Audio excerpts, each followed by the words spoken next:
Hey mga galang Pinoy, my name is Vince.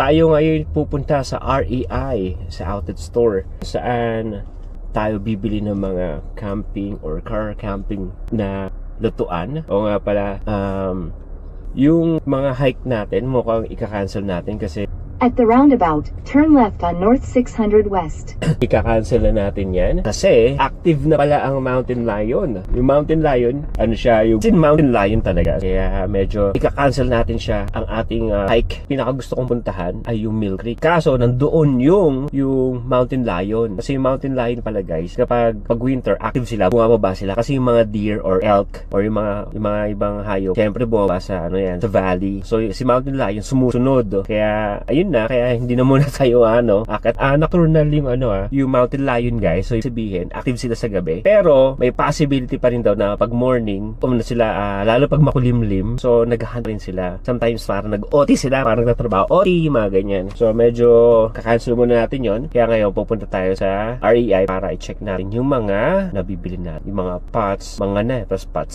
plural. So yung mga pot na titignan natin doon. So, okay, so tara, samahan niyo ako. I'm not sure kung makapag-vlog tayo kasi hindi ko dali nito yung camera natin para iipit dyan. So anyway, tatry pa rin. In a quarter of a mile, use the left 2 lanes to turn left to I-15 South. Oo nga pala guys, so itong REI na outlet store, ito yung talagang bilihan ng mga outdoor gear, mga camping, hiking, car camping. So kompleto siya dito. At sana sale kasi Black Friday na sa November 29th, birthday ko. A railroad crossing. Wow, talagang sale ngayon. Season sale din. Sana makamura tayo. So guys, gamit natin yung isang action cam natin. Kaya ba yung resolution niya. Ito nga pala yung yung REI guys. Yan. Yan camping, cycling, paddling, climbing, and skiing. REI.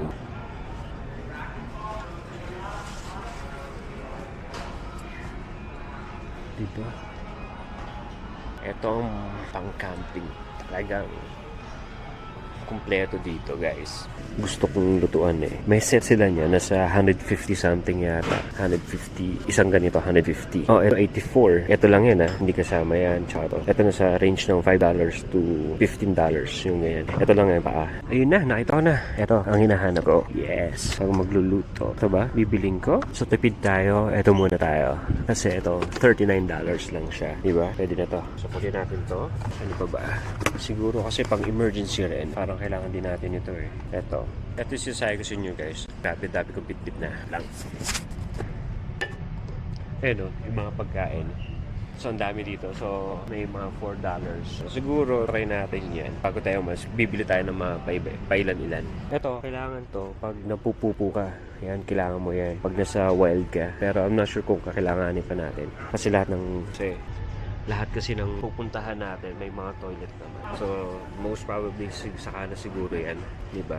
Kasi car camping natin, more on the road kasi tayo. So, 3 state yung pupuntahan natin. 3 state or marami tayong stopover naman. Ngayon, uwi na tayo.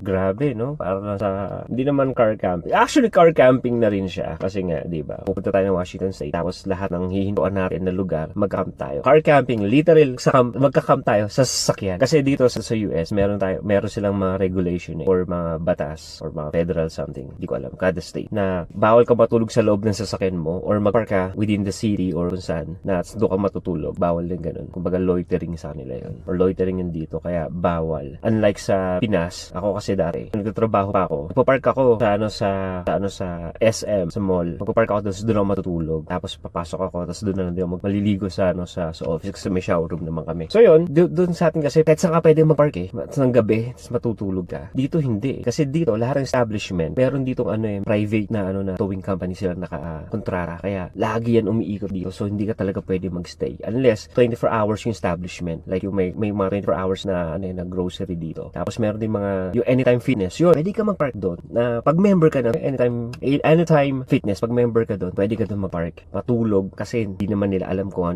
Basta sabit mo lang yung parang lanyard ng Anytime Fitness. So makikita nila na nag-gym ka or or member ka doon. Tapos isa pa pwede mo pag-parkingan at pwede ka matulog. Yun yung mga rest area. So guys, kada state, ang rest area dito, may allotted na oras ka lang. Like sa sa Oregon yata, parang 8 hours o 12 hours kang allowed. Sa Idaho, parang 12 hours. Dito sa Utah, parang 10 hours. Parang ganun na. May oras talaga sa rest area na magpahinga. Pwede ka mag-overnight. Pero hindi ka pwedeng mag-set up ng tent or ng camp mo or yung awning mo. Hindi mo pwedeng ilatag yung awning mo. Tapos magluto sa labas. Bawal yun. Sa loob ka sa sasakyan magluluto. So yun yung magiging challenge natin pag pupunta tayo ng Washington.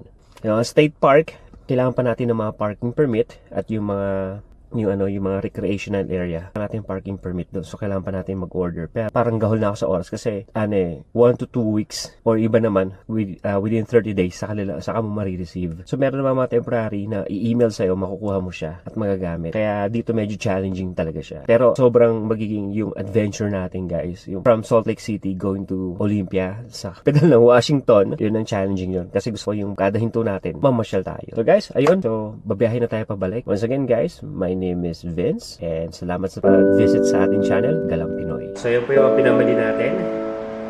Pagpasensyahan nyo na yung pusa namin. Si Trike.